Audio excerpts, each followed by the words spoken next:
ಸೈಡಿಂದು ಕೊತ್ತಂಬರಿ ತೊಗೊಂಡಿದ್ದೀನಿ, ಒಂದು ಅರ್ಧ ಕಟ್ಟು, 2 ಟೊಮಾಟೊ, ದಪ್ಪ ಟೊಮಾಟೊ, ಬೆಳ್ಳುಳ್ಳಿ 1.5 ಬಾಲು, ಶುಂಠಿ 1 ಇಂಚು, 1-1.5 ಇಂಚು ಶುಂಠಿ, ಹಸಿಮೆಣ್ಸಿನ್ಕಾಯಿ 5 ಖಾರ ನೀವು ನೋಡ್ಕೊಂಡು ಹಾಕ್ಕೊಡ್ರಿ. 3 ಪೇಸ್ಟ್ ಮಾಡಿಲ್ಲ, ಜಜ್ಜಿದ್ದೀನಿ, ಸ್ಮ್ಯಾಶ್ ಮಾಡಿದ್ದೀನಿ ನಾನಿದು. ಇದು 3 ಬೆಳ್ಳುಳ್ಳಿ, ಶುಂಠಿ, ಹಸಿಮೆಣ್ಸಿನ್ಕಾಯಿ 3 ಸ್ಮ್ಯಾಶ್ ಮಾಡಿದ್ದೀನಿ, ಜಜ್ಕೊಂಡು ಇಟ್ಕೊಂಡಿದ್ದೀನಿ. 3 ದಪ್ಪ ಈರುಳ್ಳಿ. ಆಮೇಲೆ ಇದು ಪಲಾವ್ ಎಲೆ ನಮ್ಮ ಮನೇಲೆ ಬೆಳೆದಿದ್ದು ಗಿಡದಲ್ಲಿ. ಹಾಗೆ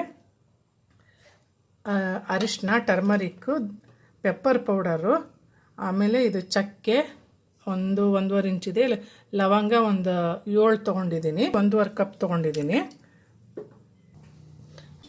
ಹಾಗೆ ಒಂದು ಸ್ವಲ್ಪ ತುಪ್ಪ ಕೂಡ ಆ್ಯಡ್ ಮಾಡ್ತೀನಿ ನಾನು.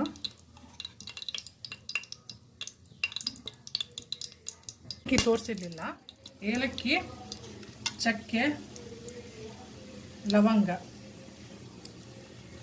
ಇದು 3 ಆ್ಯಡ್ ಮಾಡ್ತಾ ಇದ್ದೀನಿ. ಈಗ ಸ್ವಲ್ಪ ಫ್ರೈ ಮಾಡ್ಕೊಳ್ಳೋಣ. ಓಕೆ, ಈಗ ಚಕ್ಕೆ, ಲವಂಗ, ಏಲಕ್ಕಿ, 2 ಆನಿಯನ್ ತಗೊಂಡಿದ್ದೀನಿ.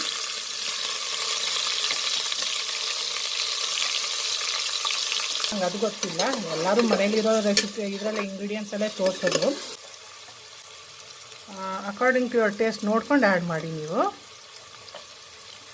ನೋಡಿರಿ, 3/4 kg ತೊಗೊಂಡಿದ್ದೀನಿ. ಆ್ಯಕ್ಚುಲಿ ರಿಲೇಟಿವ್ಸ್ ಬಂದಿದ್ದಾರೆ, ಹಾಗಾಗಿ ಸ್ವಲ್ಪ ಇವತ್ತು ಜಾಸ್ತಿ ಮಾಡ್ತಾಯಿದ್ದೀನಿ.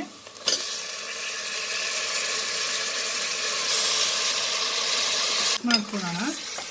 ಸ್ಟೆಪ್ಸ್ ಕರೆಕ್ಟಾಗಿ ನೋಡ್ಕೊಳ್ಳಿ. ನಾನು ಮಾಡಿದ ಮೆಥಡಲ್ಲಿ ನಾನು ಪೆಪ್ಪರ್ ಆ್ಯಡ್ ಮಾಡ್ತಾಯಿದ್ದೀನಿ. ಪೆಪ್ಪರ್ ಬಾಲ್ಸ್ ಇದ್ದರೆ ಕ್ರಷ್ ಮಾಡ್ಕೊಳ್ಳಿ ಪೆಪ್ಪರ್ ಬಾಲ್ಸ್ನ. ನನ್ನ ಪೌಡ್ರ್ ಇತ್ತು, ಹಾಗಾಗಿ ಅದೇ ಆ್ಯಡ್ ಮಾಡ್ತಾಯಿದ್ದೀನಿ. ಈಗ ಕೊತ್ತಂಬರಿ ಆ್ಯಡ್ ಮಾಡ್ತೀನಿ.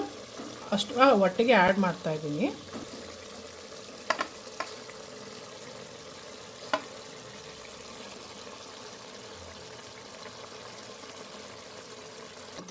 ಓಕೆ ಗೈಸ್, ಈಗ ಒಂದು 10 ನಿಮಿಷ ಬೇಯಕ್ಕೆ ಬಿಡ್ತಿದ್ದೀನಿ ನಾನು.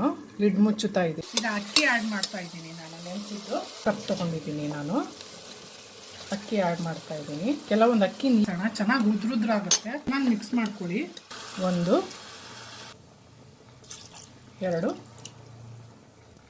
3 3 ಕಪ್ಸ್ ಆಫ್ ವಾಟರ್ ಆ್ಯಡ್ ಮಾಡಿದ್ದೀನಿ. ಓಕೆ, ಈಗ ಲೆಮನ್ ಇದ್ದೀನಿ. ಓಕೆ, ಈಗ ಲೆಮನ್ ಜ್ಯೂಸ್ ಆ್ಯಡ್ ಮಾಡಿದ್ದು. ಯಾಕಂದರೆ ನಾನು ಒಂದು